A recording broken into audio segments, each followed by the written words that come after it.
Cause we pound for pound, UFC thrills, stills nights get loud. Big EQB, that's how we get down.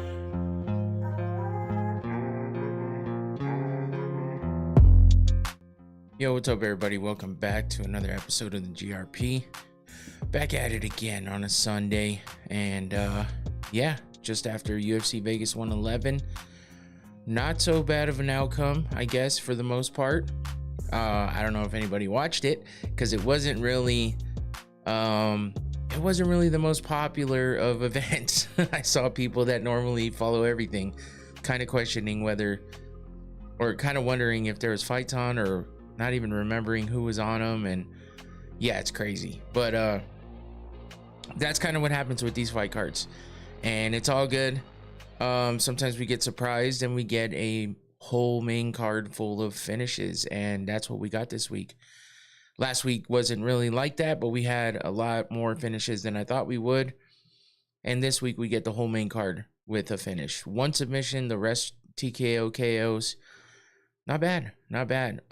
It's not like it was still the best card ever, but I mean, we're talking like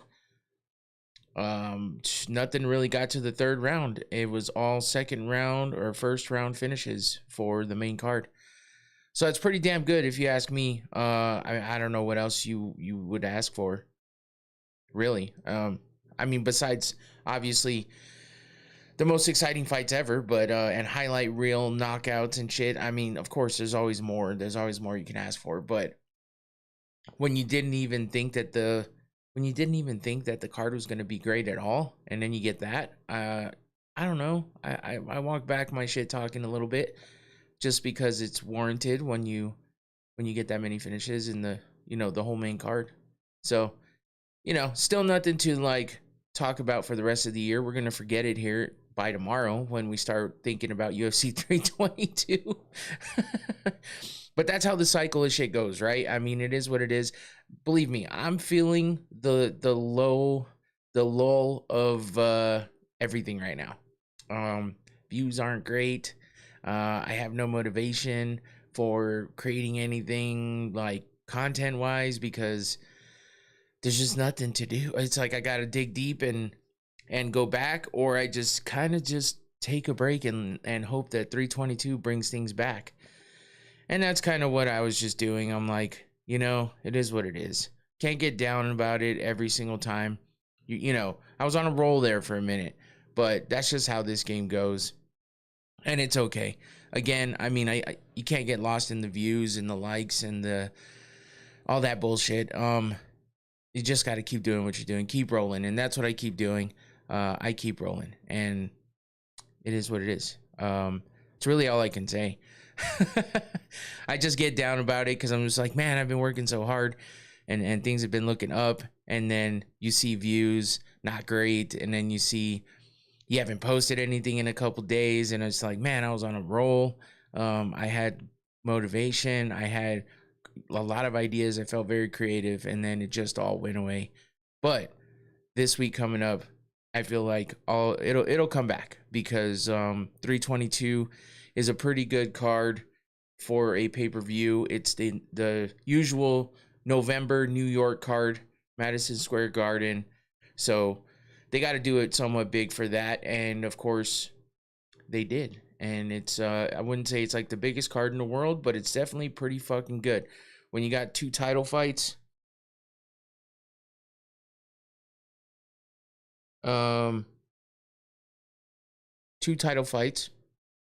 absolutely stoked for 322. Yeah, that's what I like to hear. Hey, what's up, Pops? Nice to hear from you. Yes, I know, man. I can't believe my team pulled it off today. I'll be drunk by 4. Nice. Yeah, my team pulled it off today. I cannot believe it.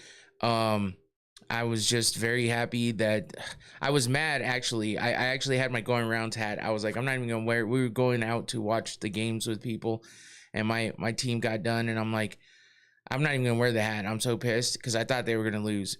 They came back. I held it up. I put on a Colts hat, and I kept the faith going, and and they pulled it off. I was very surprised, and I was happy about that. Now, my daughter's team is is the Falcons. So I felt bad for that, but I know she would have been very happy for her team to win. And so I'm happy that my team pulled it off. I'm just upset that they let it even get that close. Because it's like, come on, you have one of the best records in the NFL right now, and you're getting beat by a team that has a losing record. So what the fuck are we doing? But Jonathan Taylor is a goddamn beast. And I just think our quarterback was off a little bit today. And I'm just hoping he bounces back to getting back in those good winning ways that where, you know, it's not so damn close after losing to the fucking Steelers. And then they come back and they beat the Falcons barely in OT. But at least they got it done. So I got to be happy for that. So yeah, unfortunately, Pops, the Cardinals are just in their losing ways right now. And I hate seeing it. It sucks, especially when they lost the way they did. I'm glad that they finally came back and scored some points. But damn, it was not looking good for a little bit there. But yeah, football, man. What the fuck? Every year, it's like, every year you're wondering if all the same teams are going to be good, and then you start picking those teams and players from those teams for fantasies or betting on shit. Next thing you know, it's just like MMA. Everything can just be completely different than what you expect. I guess that's sports in general, but it's still fun to watch, I guess. That's what makes it fun and interesting. So, but football this year's just been crazy off, man. Like, my team's been absolute garbage for the past few years, and then this year they're doing pretty damn good. But they're winning things by the skin of their teeth, and we can't have that. You need to have a little cushion in there and get to going.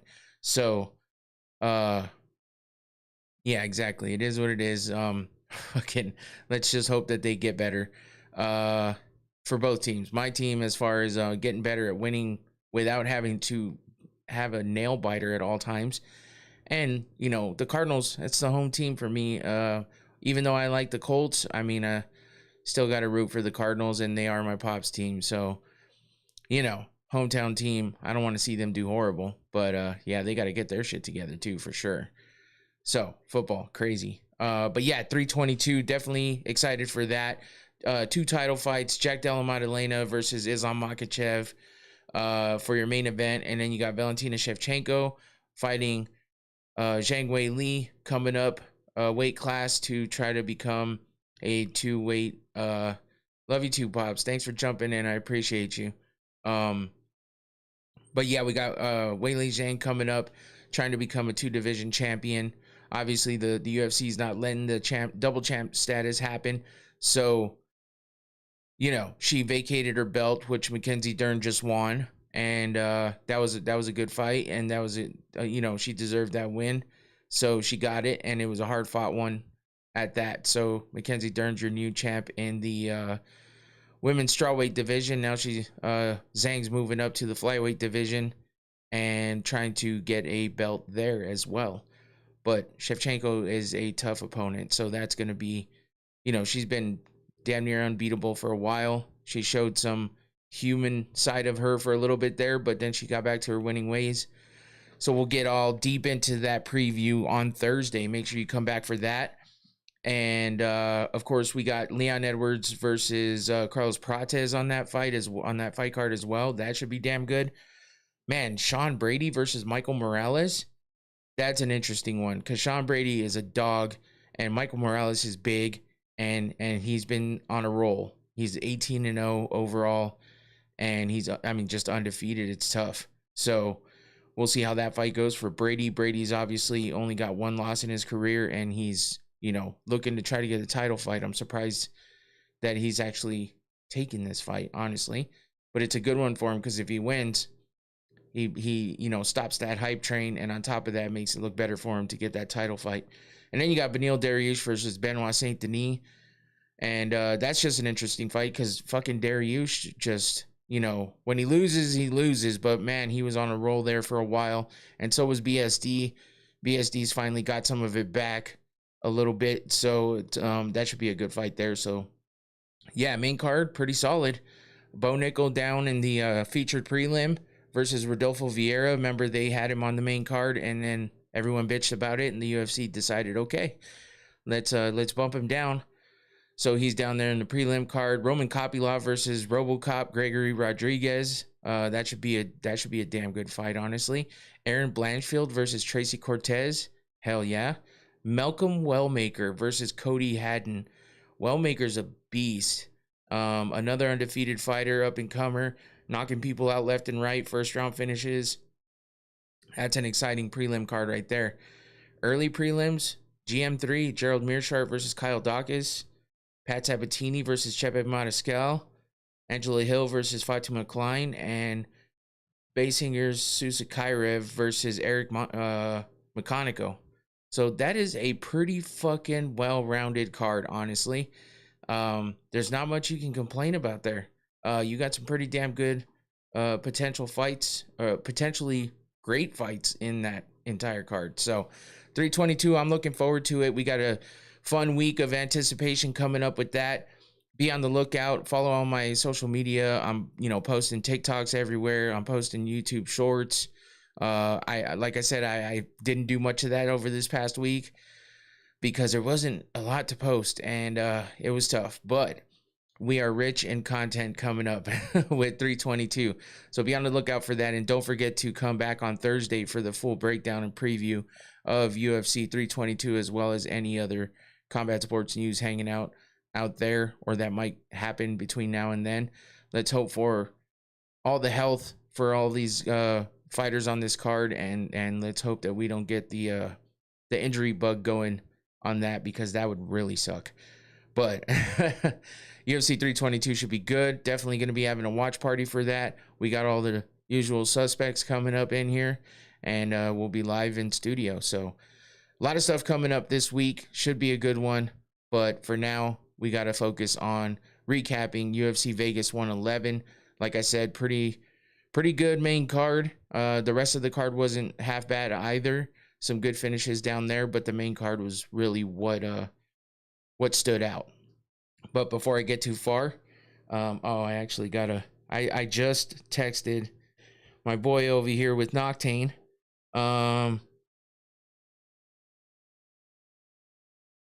And I was asking for another bottle because my bottle is damn near cooked. So, I want to give a shout out to my sponsor, Noctane Smelling Salts. I've got the most potent bottle here, but it's pretty old at this point.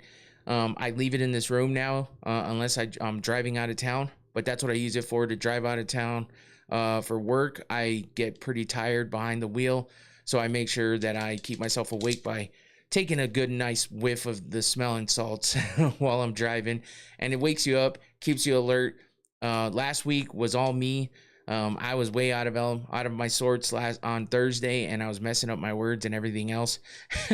Even Noctane couldn't help me, but Noctane's usually pretty damn good at keeping you awake and alert, giving you that nice quick boost of energy. I always say energy. I mean adrenaline. And it's a great product. So hit that QR code.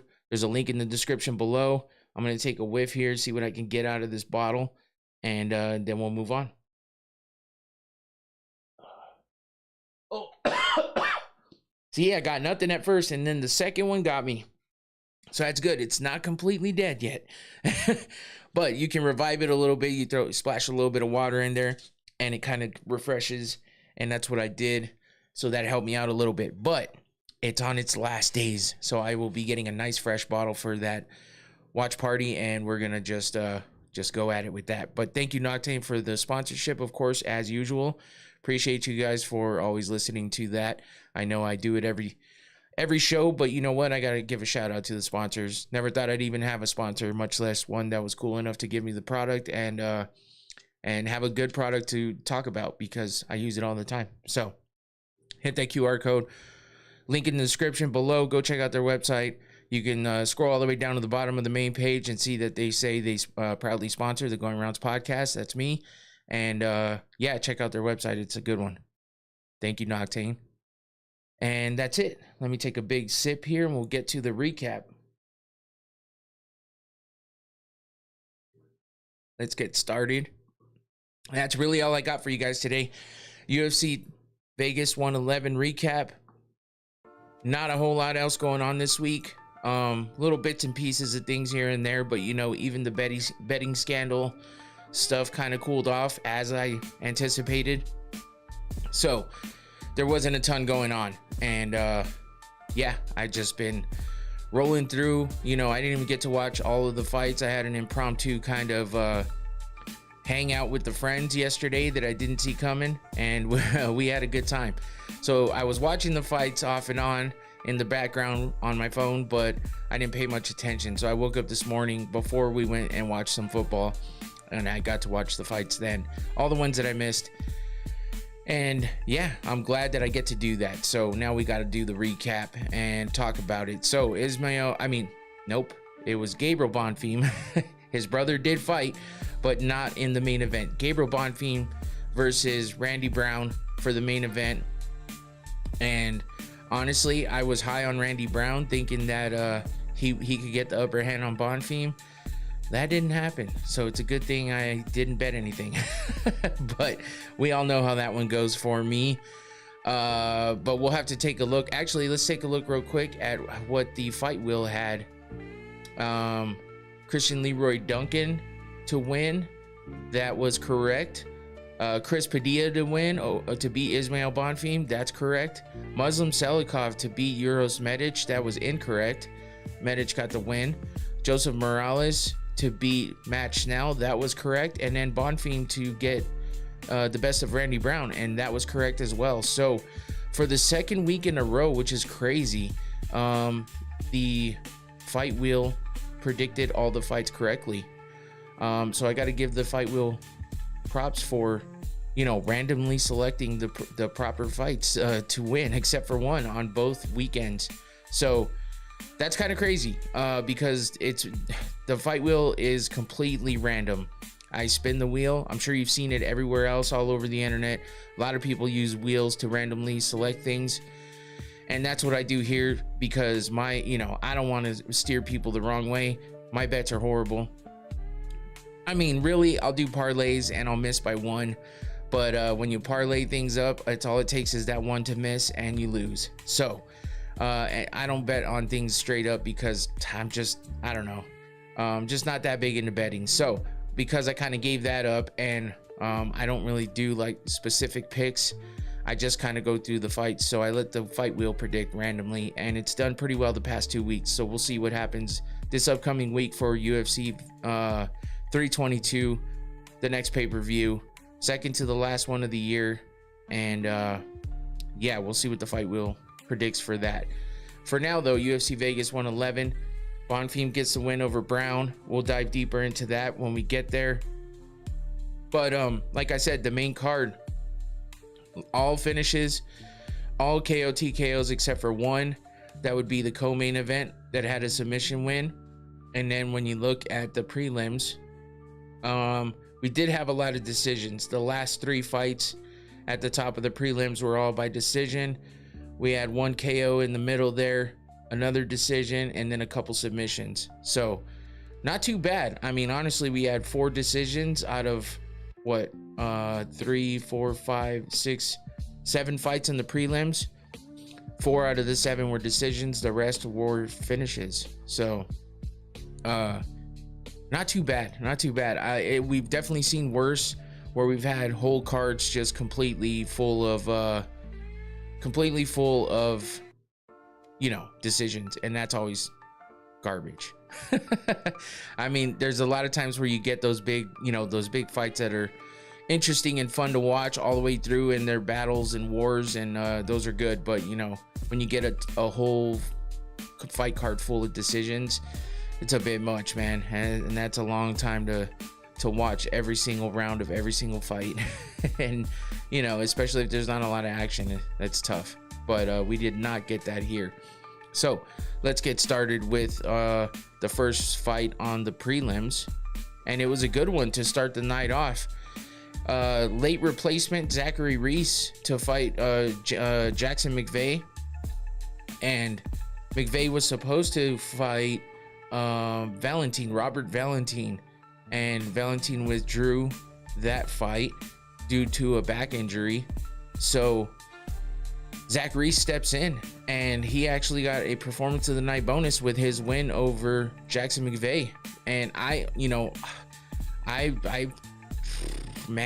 threw shade at Zach Reese, saying He's usually not too, you know, reliable past a couple of minutes into the first round.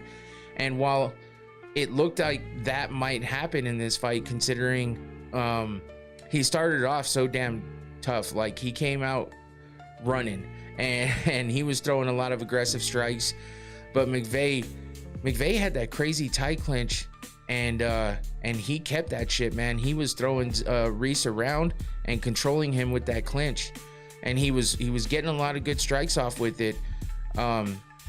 He actually dropped Reese in the first round at one point in time, and he got him with a big elbow and busted his eye open. What's up, Tyler? Welcome back. Appreciate you for coming back. Welcome in. We're just talking about UFC Vegas 111 and the Jackson McVeigh versus Zachary Reese fight, the first one on the prelims. And Zach Reese, he impressed me, man, for being short notice and jumping in like he did. I'm actually pretty surprised at his performance. I mean, he's a good fighter. It's just seems like as soon as he starts getting worked a little bit, it's over. And that didn't happen this time. He's a dog, and he fought it out. Made it to the second round. He did pretty well at the end of the first round, getting a takedown and working some submissions to end off the first round. But he came back in the second round, and a lot of big exchanges in the beginning of the second round. But Reese was able to get the best of McVeigh and winds up, taking McVeigh down and getting his back and sliding in that rear naked choke to get the win 1 minute and 38 seconds into the second round.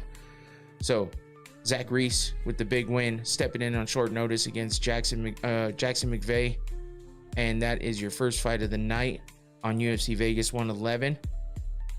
Going into the second fight, we had Daniel Marcos versus Miles Johns. And this one went a little bit longer. Still in the second round, we get a finish. So we start off the night with 2 finishes in a row, which is good. It's a good way to start the night for the prelims. But Miles Johns, Daniel Marcos was able to get the win here by rear naked choke. But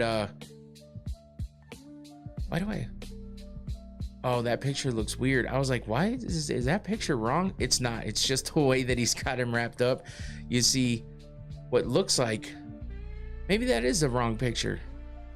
No, because Johns is wearing the blue.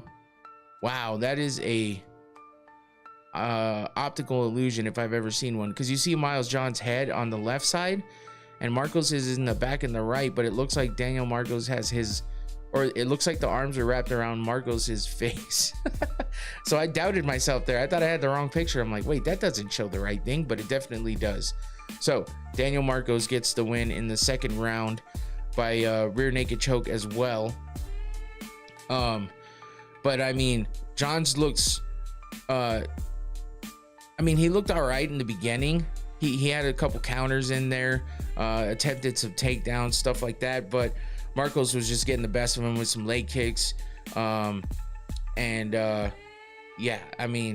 just was taking the back with ease. The scrambles, he was winning. Big punches at the end of the first round. And Marcos was able to, they just got through the first round, moved on, and they both started throwing some good shots in the second. It was, it was an okay fight for the most part. But I feel like that Reese and McVeigh fight was really damn good, and this one was, it's pretty damn good too. But Marcos was able to get the takedown and turn it around on Miles Johns and get that submission. So rear naked choke, second round, and it's a good win for Daniel Marcos against Miles Johns, and that puts Marcos up to 18-1. So I think he was coming off of a loss to Montel Jackson. So that puts him back in the win column. And Miles Johns, damn pop-ups, man. Miles Johns is now on a 3-fight losing streak. So that's tough for Johns, man, because that is 2 decision losses. Granted, the last one against Matsumoto was a split decision, but it still puts him at 3 in a row. So we'll see what happens with Miles Johns after this fight. if he gets another fight to try to prove that he should stay in the UFC, or if he gets cut, because you know what happens with 3 losses in a row. It's never a good thing. You never want to get there. So next up, we had the first women's fight of the night. This one definitely went to decision, as you would expect, because that's just kind of what happens with the women. I hate to say it, but they have not proven me wrong in the past few fight nights. While they were on a good roll there for a while, getting some good finishes. Tyler says, yeah, John's probably gone. Yeah, I don't think he showed enough in that fight to really warrant like them taking a close look at him. This is why WMMA is on the prelims. That's true. For, you know, we had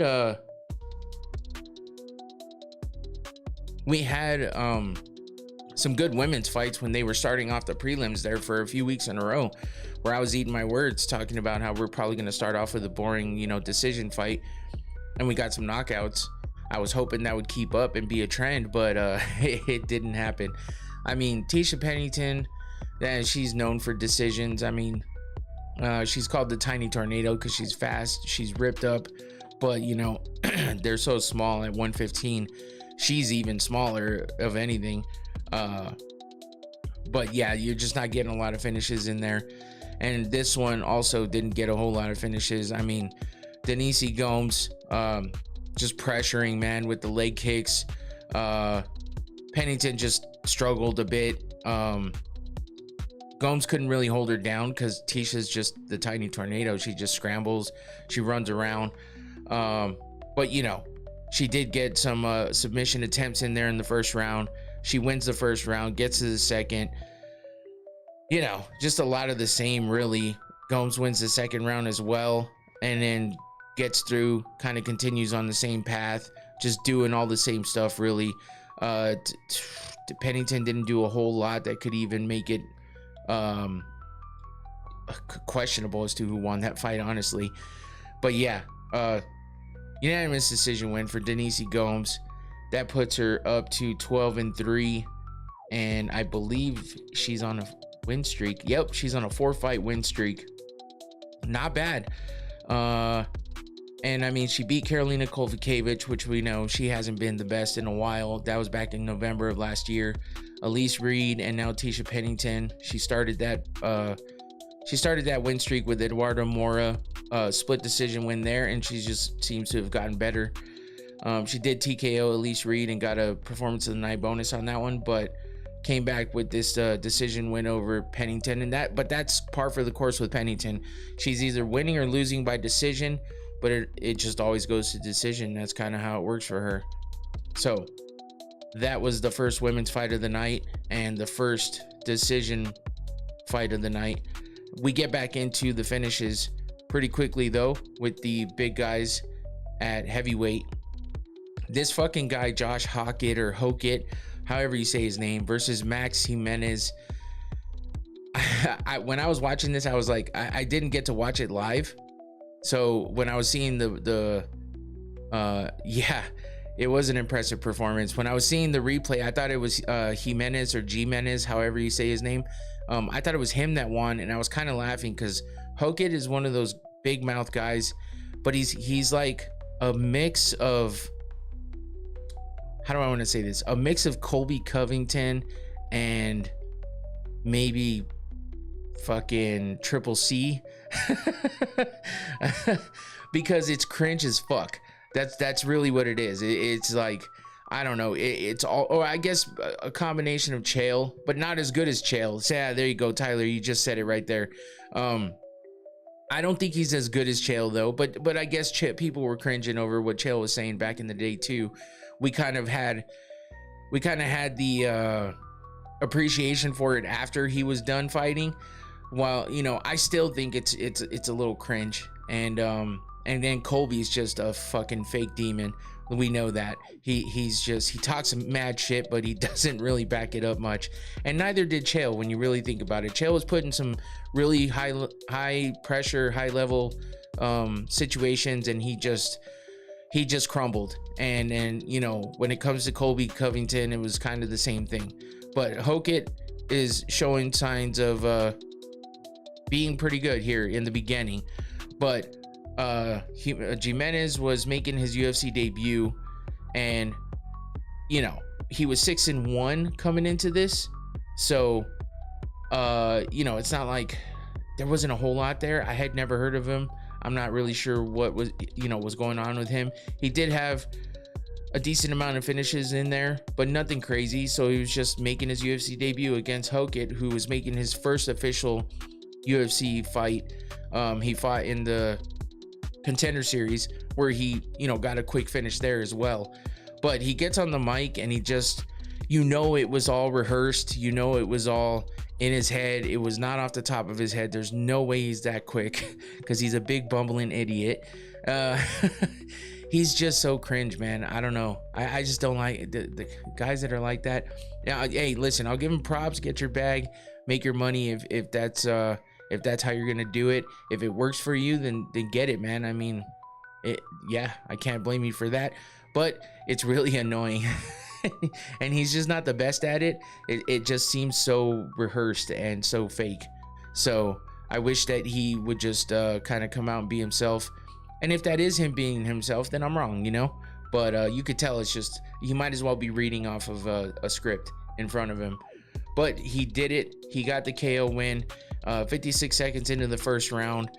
There was nothing much but just moving forward, throwing punches.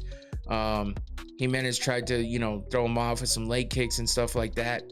But some front kicks. I'd love to tune up. What do you think, Precious interview? Huh?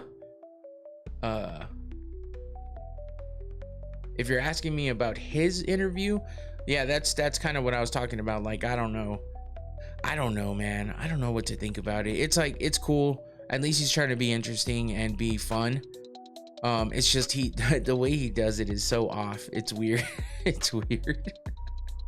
I don't know what else to say. I wouldn't be good in that situation, that's for sure. I mean, I could sit here and spout things off here, but I make mistakes all the time too. So I just feel like it's tough. I feel like he should just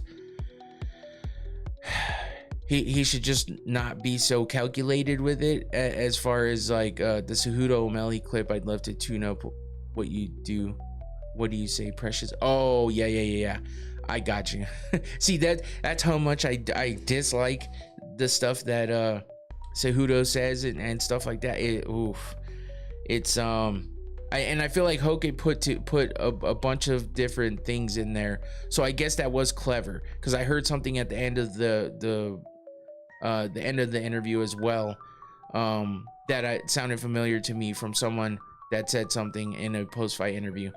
So it is clever, man. I'll give him that. It's kind of like, you know, like rappers put in, you know, references to back in the day, like rappers from back in the day, Tupac, Biggie, and stuff like that. They'll do some good wordplay with it, and I feel like Hoke was trying to do that. It's just he's not smooth with it. He's so goofy, but he can fight, man. He's a heavyweight, and he's knocking people out in the first round, seconds into the first round. So I'll give him that. I'm sorry, Tyler. I'm not as quick at it with it as you are, but I always remember after the fact when you clarify. But yeah, I did hear a couple of different things in his little interview there that made sense with stuff from back in the day. So I'll give him credit for being clever. Other than that, though, and for his fighting, you know, because he definitely went in there and stopped him quickly. So that was a pretty good fight to watch while it lasted, and you got another finish. But then that leads us into 3 decisions in a row to finish off the prelims, and they weren't the worst fights in the world. But we start off with the next women's fight, Jacqueline Cavalcanti versus Mayra Buena Silva. Cavalcanti getting some good shots in on Buena Silva, but I feel like Buena Silva gets hit all the fucking time. It doesn't even matter. She's always getting hit. And while she lasted for a while there, getting some good wins, you know, she's been on a pretty cold streak for a while now. And I thought maybe this would be the one where she busted out and, you know, really got some good work in there and was able to turn things around. But Cavalcanti was too much for her. So she basically won she won every single round. She gets a unanimous decision win, and she just pressed forward, man, and obviously landed a lot of good punches on Mayra Bueno Silva. I think she busted her open at one point in time. I'm trying to remember what else. I took a couple notes, but Mayra Bueno Silva seems to get bloodied up all the time, no matter what. So, I mean, that's just because she's getting hit so much. She just doesn't seem to have the defense, and she just doesn't seem to be able to, defend the pressure. And Cavalcanti had the right game plan and definitely came out and pressured the shit out of her, landed some good strikes, and got the win. So that puts Mayra Bueno Silva at 4 losses in a row. I don't think we're going to see her coming back either.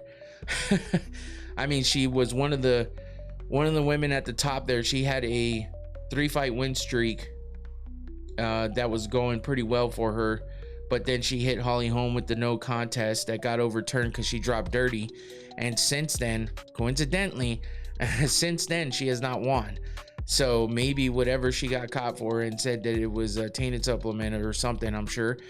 Whatever she got caught for, she wasn't doing it anymore, and now she has lost 4 in a row. So with all that being said, I highly doubt we see her back in the UFC. Maybe somewhere down the road, but she's also a bit on the older side, if I remember correctly. Oh no, she's only 34, but who knows if she can go out and get some more fights somewhere else and get back in that win column. But for now, Cavalcanti 10-1 overall, looking pretty good. She's now 5-0 in the UFC, so that puts her on a 5-fight win streak.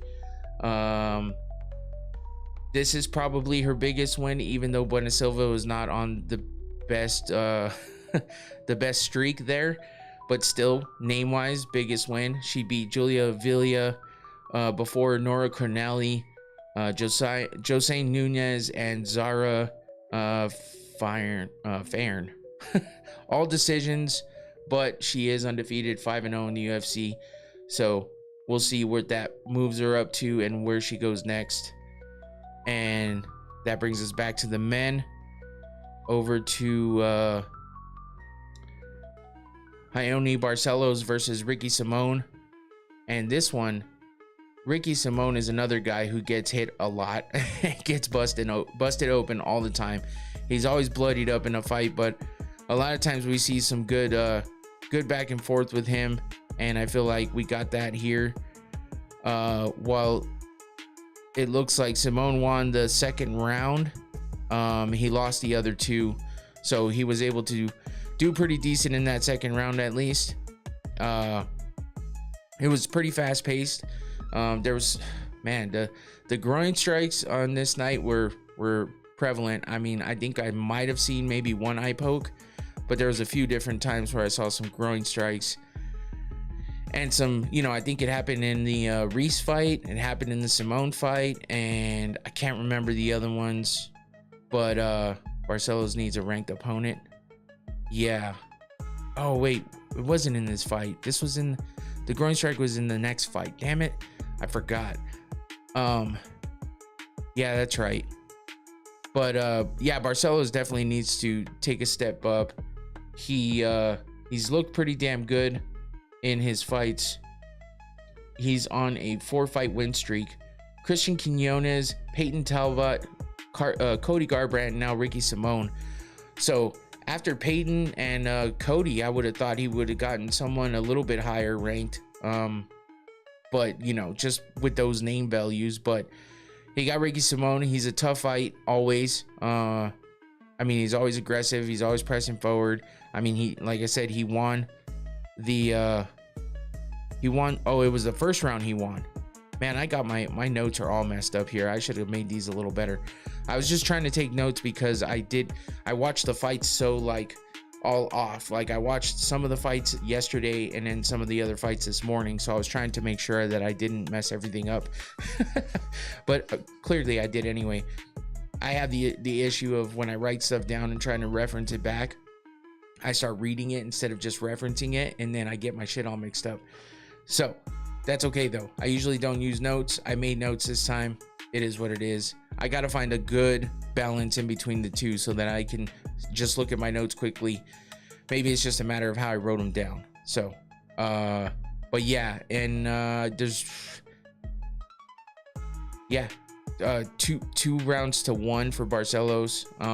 Now he's on a 4-fight win streak. He definitely needs someone higher up in the division for his next opponent. Ricky Simone, I don't remember, was he coming off a win or a loss? He was coming off a win. Oh, he was on a 2-fight win streak. Javid Basharat was a performance of the night bonus, and then Cameron Smotherman was his last fight, unanimous decision there, and now he loses to Barcelos by unanimous decision as well.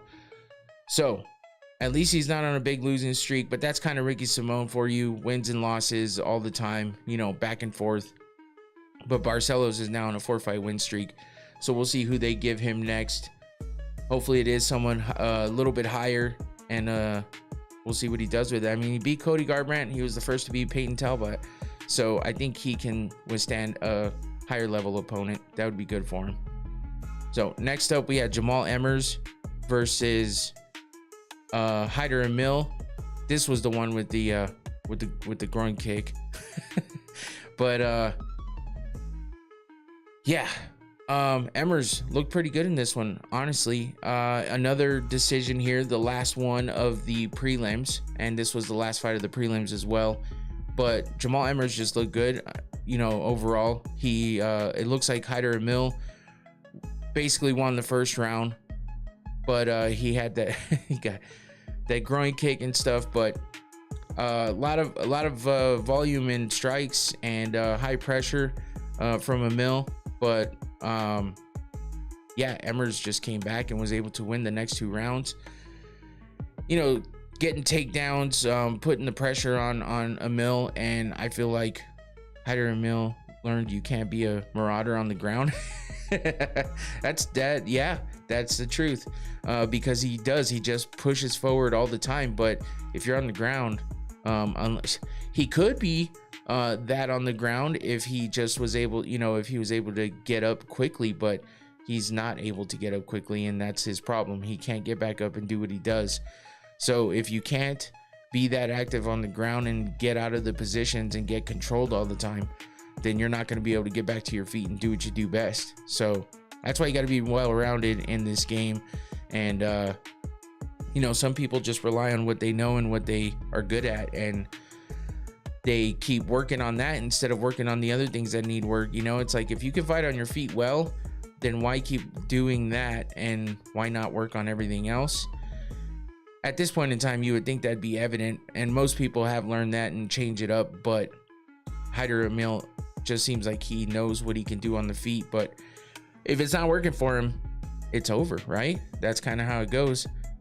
But yeah, Jamal Emmers gets the win by unanimous decision. Hyder Emil is now 11-2, so not too bad of a record. Let's see, in the UFC, he's now 3-2, so that's tough. He's on a 2-fight losing streak. He lost his last fight by TKO to Jose Delgado. That was a first round finish too, so at least he got past the first this time. He's looking to hopefully get back into the win column for his sake. Jamal Emmers is now 5-4 in the UFC. This put him on a 2-fight win streak. He won his last fight by TKO in the first round over Gabriel Miranda. So that does it for the prelims, and that brings us into the main card. Man, I am thirsty today. Or maybe I kind of drank a lot last night. And yeah, I was surprised I didn't wake up feeling it this morning. So the main card fights feel like the prelims still. Well, I mean, I understand where you're coming from with that, but I do feel like these main card fights were a bit better than I expected. I honestly thought, I don't know, I kind of thought it was going to be a boring ass fight night. Like last week was just not, there wasn't a whole lot to it last week. And yeah, I don't know. I just didn't enjoy the fights that much last week. So I was wondering how this week was going to go. There was a whole lot of just negative energy. So, and I get it, because when you look at the card as a whole, it just didn't feel like the best card in the world, obviously. And for the second week in a row, we get a card that's just like half-assed. So everybody gets down on it. It's like you might as well take the week off. That's pretty much what it felt like. But Christian Leroy Duncan came in and got things going for the main card and started it off right. We got to the second round, but we didn't get past the second round because Christian Leroy Duncan put some work in. And after he got the first round win, he was able, after he won the first round, that sounded wrong. After he won the first round, he came back in the second round, continued doing what he did in the first, and definitely caught a body, like Tyler just said. Tulio was, he had some good kicks going.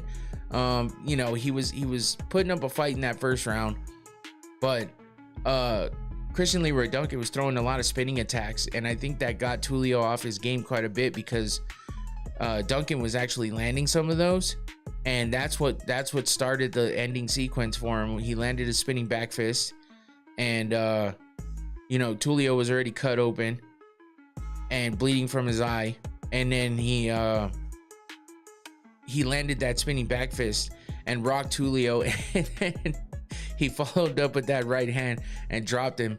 And holy shit, did Tulio go out cold. And he caught a stray too.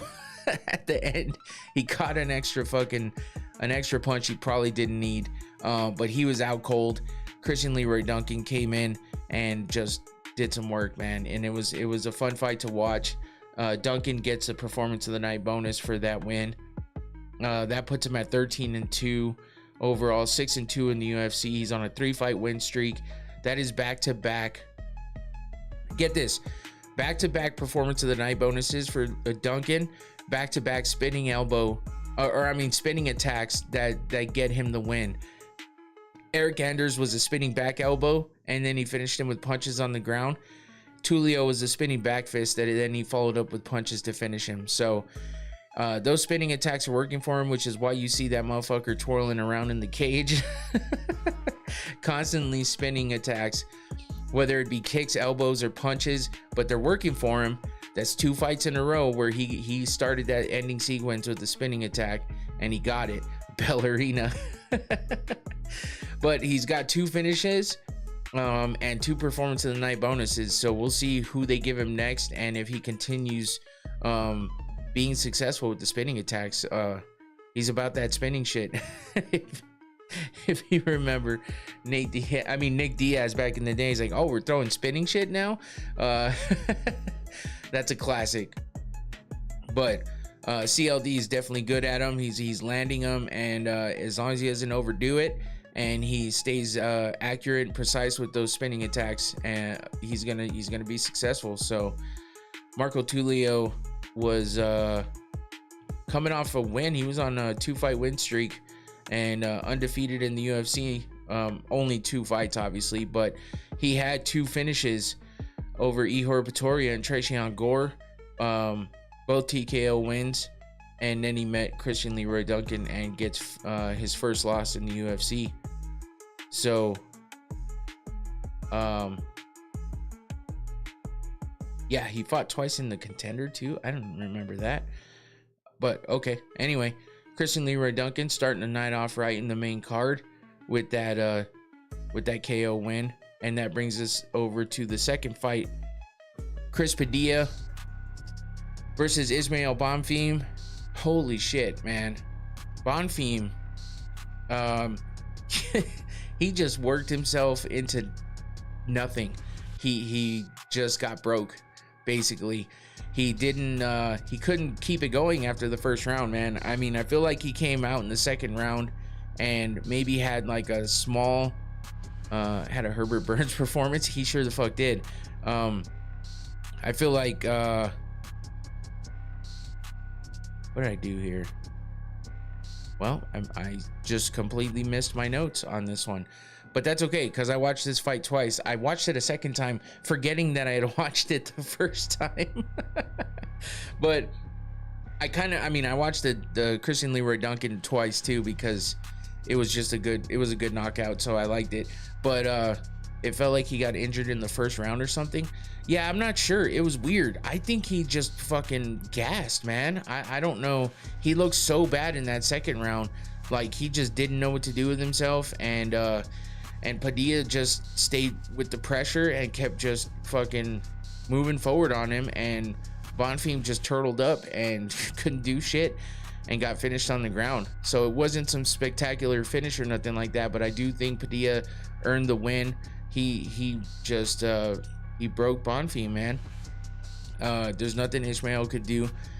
He turtled up and he got finished. So that's how that one went. It was 4 minutes and 30 seconds into the second round.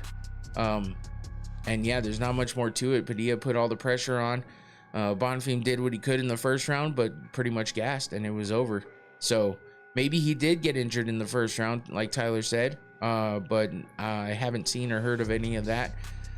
So for now, we just know that Padilla kind of broke him, and that puts let's see, what did Bonfim do in his last fight? I can't remember. He lost his last fight to Nazim Sadikov by TKO in the first round, doctor stoppage. So what's up, Infinity? So yeah, that puts him at 2 losses in a row. And then Chris Padilla is now 4-0 in the UFC. So undefeated. He's got wins over Yontop, Rongsu, Jai Herbert, and now Ismail Bonfim. 3 out of those 4 fights being finishes. 2 TKOs, 1 sub, and a decision in those 4 fights. So he's on a good win streak right now. We'll see what they give him next. Should be something good, hopefully. And we move on to the next fight. Infinity, how's that new PC coming along? Did you get that shit up and running? I saw the pictures you sent me. Looks pretty sick. And looks like it should be able to handle some shit for sure. So hopefully that's going well for you. But moving on to Uros Medic versus Muslim Salikov. Still transferring programs, but it's a monster. Nice. Yeah, hopefully that thing holds up for you, man. It looks like all the specs that I saw from it, yeah, it looks pretty damn good. So hopefully that is what you needed and fixes all your problems once you get it all up and running. But yeah, it's always tough getting everything moved over and get everything started up, but it's exciting. It's a nice gaming PC and looks fancy, so that's good. You're gonna have to let me know some what you paid and where you got that from too, because my daughter's in the market for something. But we'll see. I am too, kind of. Not really. I mean, not at the moment. I mean, my laptop's doing great as usual, but you know, it's got some age on it, so at some point in time I'm gonna have to look into maybe upgrading a little bit. But for now, we'll just keep old trusty going. But Shamil Abduram, what? Costco Black Friday sales. I wanted something that could be updated. Oh yeah. That's smart, man. I mean, cause yeah, laptops are tough. You gotta, like, it's not as easy, and that's a good way to go. But I'm not sure what Tyler is. Shamil Abdurakimov. I'm not sure what you're saying by that, Tyler. I'm trying to follow, but I'm also thinking about computers. Anyway, Uros Medic versus Muslim Salikov. Medic, I mean, it's not that I was counting Medic out, but I was going back and forth on this fight a little bit. But the fight wheel predicted Medic would win, and he definitely you don't remember Shamil? Yeah, it sounded familiar. I was just trying to see what you were referencing. But what was I saying? Oh yeah. Medic though gets a big win in the first round, and it was a good fight for him. He landed body kicks that were doing well for him on that, and probably slowed Salikov down pretty quickly. But let's see, what else did it was a quick fight, 1 minute and 3 seconds, and he was able to stop Salikov.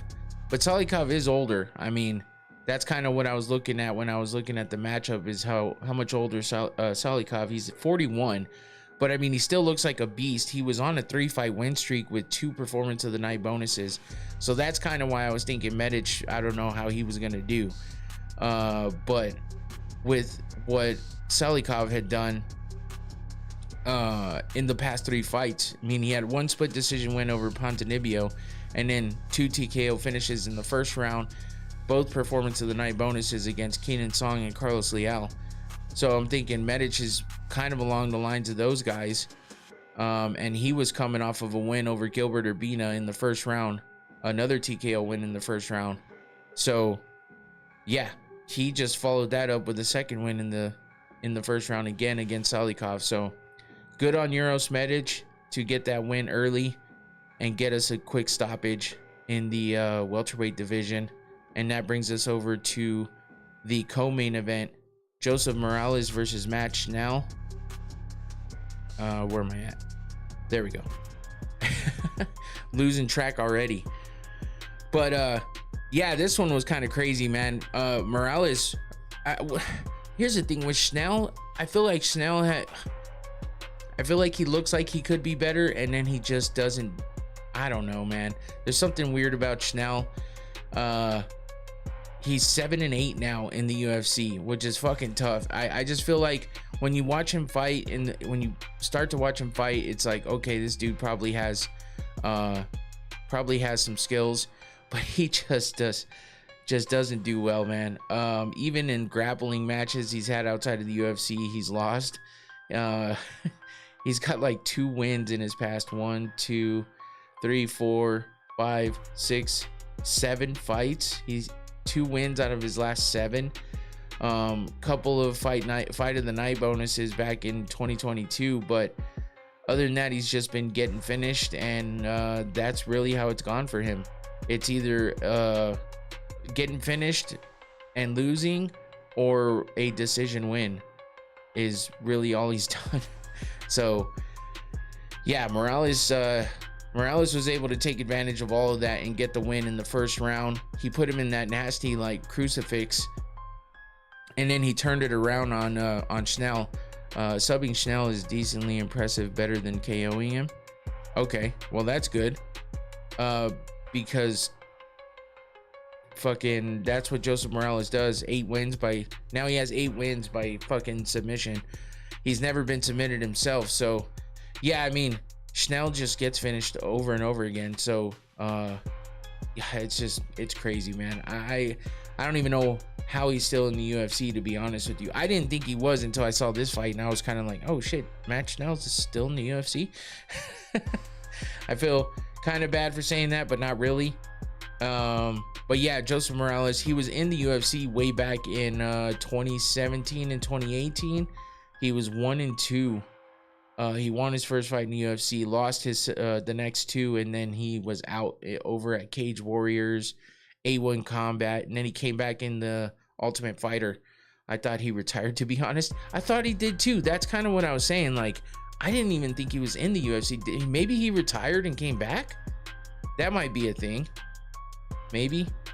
But either way, Morales comes back into the Ultimate Fighter and wins both his fights there, and then he's now he's on a 2-fight win streak in the UFC with official UFC wins. So Alibi Idris and Matt Schnell, now 2 finishes in his past 2 fights. I want to look at Schnell. He should have stayed off. If he did, yeah. I want to look back at Schnell. Sometimes they'll tell you if he retired, I think. But did he even have a big break? He didn't even have a big break. So maybe we're just wrong on that. But that's just how kind of insignificant, unfortunately, he is. Maybe it's time he does retire. Either way, I mean, he's not. He had 3 losses in a row before he got the win over Jimmy Flick in his last fight. He got a decision win in his last fight against Jimmy Flick. So now he's back in the losing column. I don't know, man. It's a weird one. He's like one of those filler fight guys. So it is what it is. It's weird because he was in the co-main event of this card, which is nuts. I feel like Christian Leroy Duncan or Euros Medic should have been the co-main instead of this one, but that's how these fight cards go. So Joseph Morales gets the guillotine win in the first round, 2 minutes and 54 seconds in, over Match Now. Jimmy Flick, man. Yeah, that guy too. There's always these guys that are just like, who knows about them. But now we get to the main event, and I was completely wrong on this one. I don't know. I was just high on Randy Brown, but Randy Brown is kind of like, who do I want to compare him to? Didn't Ursay get a title shot off of Match Now? I think he did, because he definitely beat Match Now. If he got the title fight off that, I don't know. Actually, let me look, because now I'm curious that you say that. Ursay TKO win over Match Now. Oh my God, he did get the fucking... It was a second round TKO, performance of the night bonus, and then he fought Pantoja. That's crazy. And he did well against Pantoja, but then, you know, he lost, and he kind of got in his head. Lost to Kai Kara France and Brandon Moreno after that too, but he came back and beat O'Day Osborne. So Ursay's a good fighter. I do think he got fast tracked a bit, and getting a fucking title shot off a Match Now is crazy. The artist formerly known as Sus Pastor, aka Doper. Holy shit! Impression of me coming down off meth. All right, fan of Nick Ursay. What? Steve Ursay. He's next up. I think he's better than his brother. Oh, I see what you're saying. I got mixed up. I was like, to be honest with you, I didn't even know that Ursay had. Wait, maybe I did know he had a brother. Maybe I just didn't. That's why I didn't recognize the name. But shit, if he's better than his brother, then yeah, that's gonna be exciting to see. I think Ursay got pushed too fast. But they didn't really have anybody for Pantoja, and Ursay was doing big things and you know, winning in big ways. So I'm just laughing at that first comment. Yeah. I just feel like he got pushed too fast, man. And then to lose 3 in a row. Do not read the name.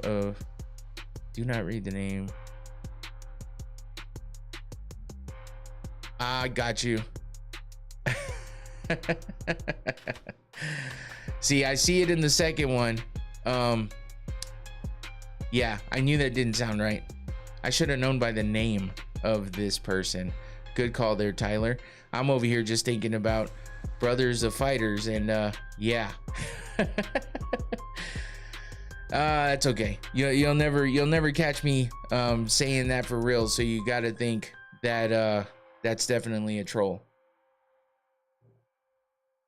This is why sometimes I need to make sure that I don't read the ones with the weird names, because the people with the weird names always come with the weird shit, right? That should be the first. That should be the first call.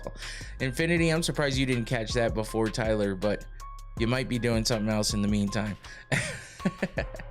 Oh man, you could have came up with a better name than that, whoever this person is. Okay, you're one of these guys, huh? Shit. Anyway, where was I at? Randy Brown is, man, couldn't type fast enough. Gotcha. Randy Brown, I thought he was gonna do a lot better, but that's what I was doing. I was trying to think of who he reminds me of. He's not like Kevin Holland, because I think he's way better than Kevin Holland. I just think that I think that he has the skills. It's just, I guess he's similar, because when things go wrong for him, he kind of clams up. Like he doesn't know how to break out of not doing well, I guess, is all I can say. Because I feel like Randy Brown, like what he did against Brian Battle is he got frustrated and he just couldn't overcome what Brian Battle was doing. So I think that he just gets frustrated and he can't bounce back. So Bonfim came out with a lot of strikes. I was thinking he was going to try to take it to the ground quickly because of his record on the ground. So I was definitely thinking that Bonfim was going to come at him with some takedowns and try to get it to the ground as quickly as possible. But he didn't do that. So it was a great game plan from Bonfim for sure, because I'm sure Randy Brown was expecting the takedowns and you know, the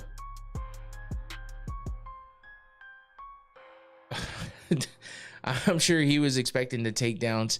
So Bonfim played the total opposite and winds up getting the win in the second round by getting that knee out of the clinch and rocking Brown. I don't know, do you guys think that Randy Brown like was out and got woken up by, you know, hitting the mat, or do you think that he was kind of just flash KO'd? And well, I guess that's the sim. I don't know. It didn't look like he was out, but it did look like he kind of woke back up when he hit the ground after that, you know, after he got knocked down, because he was arguing the stoppage. So it seemed like he was just fine. I think it was a good stoppage. Would have taken a lot of follow-up shots. Yeah, I feel like Bonfim was going straight in there to finish it. I don't know that Randy Brown was going to be able to stop anything that Bonfim came after him with, because he was rocked. And I don't think it was just a quick rocking. He really got dropped. So I think Bonfim would have followed up. But he looked good on the feet, man. I wasn't expecting that. I mean, I know he can fight on the feet, obviously. But a lot of his wins are by submission. So he usually, you know, uses the striking to get him, you know, get his opponent to the ground and get him submitted. But that is not what happened here. He just kept it on the feet and was able to stop Randy Brown. So that puts him at 4 wins in a row, and 2 by finish and 2 by decision. So his last finish was a darts choke finish in the second round over Chaos Williams. He beat Stephen Wonderboy Thompson, which everybody thinks that just destroyed Brown's leg. Oh yeah, that's right. The leg kicks were killer. I think that might have been what frustrated Brown. I'm glad you said that, and actually now that I look at it, that's one of the things I wrote down and I just didn't read it. But he definitely beat the shit out of his leg, and I think that's probably what got him frustrated. And you know, I guess if you're focused on, but he didn't even try to check anything. That's what I don't understand. Why wasn't he trying to check anything? Even once your leg starts hurting that much from getting beat the fuck up, why don't you start lifting that leg and checking some of those kicks? Maybe he just doesn't practice that enough. I don't know. But yeah, he couldn't stop that knee up the middle. And also got a head kick in there, as you see in that right hand picture. So yeah. And then this fight had an eye poke by Brown. Brown got an eye poke on Bonfim. So we saw another eye poke in the fucking fights this week, but nothing that stopped anything. Bonfim was able to come back and, you know, finish the fight. So it was a good main event. It was a good main card, I feel like, overall. And yeah, that was it. I mean, there's not much to it. There wasn't much to the fights. Bonfim landed 3 unchecked leg kicks back to back to back. Yeah, I'm not surprised, because Randy Brown wasn't checking anything. He wasn't checking it. I mean, he was just sitting. I don't know. When you get your leg turned around and turn, you know, the opposite way from getting kicked so damn hard, like, why don't you try to move it? Maybe it was hurting too much to move at that point in time. I don't know. But I mean, Bonfim was taking advantage of that, and I think that's what slowed down Brown, got him frustrated. He doesn't know how to bounce back from that, as so it seems. That's what it seems like he's done in the past. So, damn. Yeah, so I mean, it is what it is. Brown's gonna bounce back, I'm sure. I just hope he works on checking those leg kicks, because I think Bonfim just put the blueprint out on him. I think Battle kind of caught him with some of that too, but Battle is good in various places. So and I think Randy Brown was already frustrated by the weight, you know, the weight cutting bullshit. You know, the weight miss, I mean, with Battle and all that. So yeah, I don't know. We'll see what happens with Randy Brown. This makes Oh no, he beat Dalby in his last fight. That's why I thought Randy Brown was gonna come out and do big things, because he caught Dalby with that big right hook and knocked him out in that last fight, getting a fight of the night bonus. But you know, he lost to Brian Battle in the fight before. So yeah, he's on this win-loss streak. So we'll see what happens here. Bonfim stays on a good win streak, 4 in a row. And he's 6-1 in the UFC, so we'll see who he gets next. That was his first main event, and he gets the big win, so good for him. And that about does it. After some trolling and oh Jesus, what am I doing? I'm messing everything up. I got ahead of myself. That's what I'm doing. There we go. So that'll about do it, because there was not much else to talk about. Like I said, nothing else big happened this weekend. No more betting controversies. I did see something that got posted ahead of time saying that there was some irregularities, but I never saw anything come back up. So I don't know that anything came from that. Brown didn't get beat as bad as the Cardinals. Oh, fuck. Yeah, no shit. I was talking to my dad about that earlier. Yeah, the Cardinals got their ass whooped. But yeah, no betting controversies this week. Nothing else crazy really happened. So it's a short one this week. Had to deal with the trolls. That was shitty, but thanks, Tyler, for getting my back on that one. The knockout event on Friday night was sick, but I doubt you watched it. Yeah, I did not watch that. To be fair, I don't have enough time to watch all these things, and I barely get enough time to watch back the UFC stuff. So that's why you see a lot of stuff being revolved around UFC here. I'll cover as much else as I can, but yeah, it's tough for me to be able to watch everything, especially, you know, the lower level stuff. It's like, fuck, there's just so much to think about with everything else. And I just don't have the time. Hopefully one day I'll have the time to be able to watch even more. So yeah, I give you guys props. Everybody that's able to watch as much as they do. I wish I could. I just can't.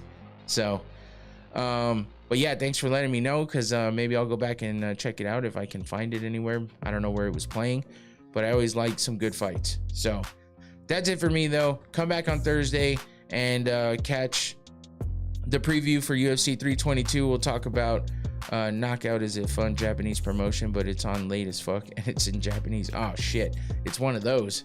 Yeah, I definitely don't get down with those, because yeah, those are always on crazy times. You guys are like the hardcore of the hardcores, so it's hard for me to, I definitely can't keep up with all that. But yeah, I like hearing about them. So anyway, that's it for me. Come back on Thursday for the preview of 322. We'll talk about the Watch Party podcast and all the other good shit that happens between now and then for combat sports. But yeah, till then, that's it for me. I'm out of here. Take it easy. My daughter's birthday is Thursday. Not sure if I'll make it on here that night. Oh, no worries, man. Appreciate you for always coming in anyway. That's it for me. I'm out of here. Take it easy. Peace.